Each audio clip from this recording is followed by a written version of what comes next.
আসসালামু আলাইকুম, কেমন আছেন আমার ভিউয়ার্সরা? আজকে সকাল সকাল চলে এসেছি কেক নিয়ে। সকাল সকাল আগে কেকটা ওভেনে দিয়ে দিব, তারপরে বাকি কাজ। কেক ওভেনে দিয়ে এদিকে বোন পরোটার মধ্যে আলু দিয়ে দিয়েছিল। হ্যাঁ, আজকে আলু পরোটা থাকছে নাস্তায়, যেহেতু ছেলে দেশে তাই চিন্তা করছি প্রতিদিন নাস্তার আইটেমটা একটু ঘুরিয়ে ঘুরিয়ে দিতে। তো আজকে আলু পরোটা ভেজে নিচ্ছি সকালের নাস্তায়। আলু পরোটা আর হলো গিয়ে তেঁতুলের চাটনি, আর আমার চা তো থাকবেই। কেক ওভেনে দিয়ে দিয়েছি, কেক হয়েও এসেছে। এদিকে ওভেন বন্ধ হয়ে গিয়েছে, বোন কেক নামিয়ে টেবিলে দিয়ে দিয়েছে ঠান্ডা হওয়ার জন্য। আর আমি পরোটা ভেজে নিচ্ছি, সবাই বসে গিয়েছে টেবিলে, সবাইকে একটা একটা করে পরোটা দিয়ে দিচ্ছি। গরম গরম আলু পরোটা কিন্তু ভালো লাগে। আলু পরোটা যদি ঠান্ডা হয় সেটা কিন্তু খেতে একদমই ভালো লাগে না। নাস্তা খেতে খেতে কেক কিন্তু ঠান্ডা হয়ে গিয়েছে। কেক আমি ডেকোরেশনও করে ফেলেছি, চকলেট মাট কেক। আমার ছেলের পছন্দই এবার চকলেট কেকটা বানালাম। সে বলেছিল চকলেট মাট কেক বানাও, দুইটা কেক বানিয়েছিলাম। আর এদিকে চলছে দুপুরের রান্নার আয়োজন। কাঁঠালের বিচি ভর্তা বাড়ছে আমার ছোট বোন। একটার পর একটা ভর্তা বানানো হচ্ছে, মাখা হচ্ছে। এটা হলো গিয়ে ডাল ভর্তা। ডাল ভর্তাও রেডি করে রেখেছি।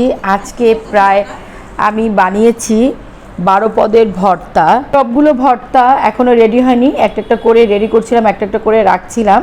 আজকে আমার জাল ননাসের মেয়েরা, আমার ভাইয়ের বউ, বোন সবাইকে দুপুরে এখানে খেতে বলেছি, তাই এই আয়োজন। এদিকে ডিম সেদ্ধ হয়ে গিয়েছে, ডিমের আচারির জন্য রান্না করব, সেটার জন্য ডিমগুলোকে ছিলে নিচ্ছিলাম। এতক্ষণ ভালোই ডিমের খোসা ছাড়াচ্ছিলাম, আমি আপনাদের দেখাচ্ছি। যখন ভিডিওটা অন করলাম তখন ডিমের খোসা ছাড়াতে পারছিলাম না, কেন যেন খোসা সহ ডিম চলে আসছিল। খোসা ছাড়িয়ে ডিমগুলো এক সাইডে রেখে দিচ্ছি। আর অন্য চুলায় আমি দিয়ে দিয়েছিলাম চিংড়ি মাছ ভাজার জন্য, চিংড়ি মাছ ভর্তা করব।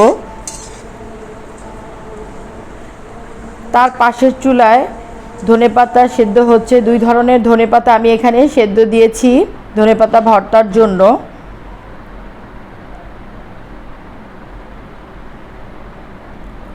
চুলার আঁচটা বাড়িয়ে ধনেপাতা ভাজা ভাজা করে নামিয়ে নিচ্ছি। আর এই তো এখন পর্যন্ত চিংড়ি মাছ ভাজা হচ্ছে। চিংড়ি মাছটা আমি একটু সময় নিয়েই ভাজছিলাম।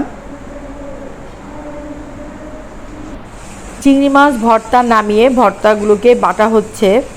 আমি ভর্তা রেডি করে দিচ্ছিলাম, আমার ছোট বোন ভর্তাগুলো বেটে নিচ্ছিল।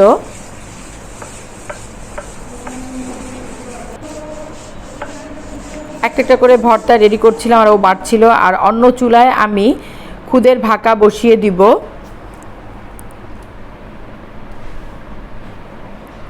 আমার কিন্তু পোলার চালের খুদের থেকে ভাতের চালের খুদের ভাকা খুব ভালো লাগে আমার আম্মুর হাতের।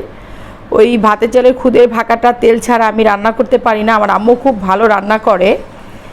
খুদের ভাকাটা বসিয়ে তার পাশের চুলায় তেল গরম দিয়ে দিয়েছিলাম ডিম ভাজার জন্য।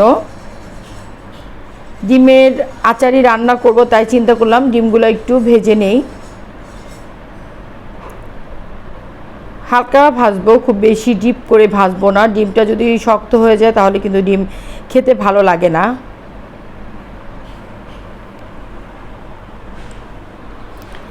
ডিম ভাজতে দিয়ে আমি একটু টেবিলে চলে আসলাম, দেখাচ্ছি। এই দেখেন চিংড়ি মাছ ভর্তা, বাগারের শুটকি ভর্তা, ধনেপাতা কাঁচা ভর্তা, তার সাথে ছিল রসুন মরিচ ভর্তা, টাকি মাছ ভর্তা, আর ছিল আচার। এখানে ছিল কাঁঠালের বিচি ভর্তা, আলু ভর্তা, ডাল ভর্তা, লৌটা শুটকি ভর্তা, ধনেপাতা ভর্তা, কালিজিরা ভর্তা, ডাবল ডাবল করে দেওয়া হয়েছিল। মোট আমি এখানে 12 পদের ভর্তা করেছি। আর চুলায় চলছে ডিমের আচারি আয়োজন। এই তো ডিমের আচারি আমি বসিয়ে দিয়েছি। আসলে এভাবে করে সব ভিডিও একসাথে দেখানো যায় না। ওদিকে সবাই চলে এসেছে, আচারিটা নামিয়ে আমিও চলে যাব। খাবার আমি একদম ফ্লোরে দিয়ে দিয়েছি, দস্তরখানা বিছিয়ে। সবাই, আমার বোন, আমার মেয়ে সবাই খাবার লাগাচ্ছিল। আমার ভাগ্নি, এই তো ভাগ্নার মেয়ে, আমার ভাইয়ের বউ, ভাতিজি, আমার দেবরের ছেলে, দেবর সবাই চলে এসেছে। আপনার ভাইয়া নাই, সে একটু ব্যস্ত ছিল। যাই হোক, আমরা সবাই একসাথে খেয়ে নিয়েছি। আপনার ভাইয়া আর আমার ছেলে তারা খেয়েছে অনেক পরে, বিকেল 5টার দিকে। আমি, আমার বোন, আমার যা, আমার ননাসের মেয়েরা, আমরা সবাই একসাথে খেয়ে নিয়েছি। আপনার ভাইয়া ছেলেকে নিয়ে এসে খেয়ে নিয়েছে।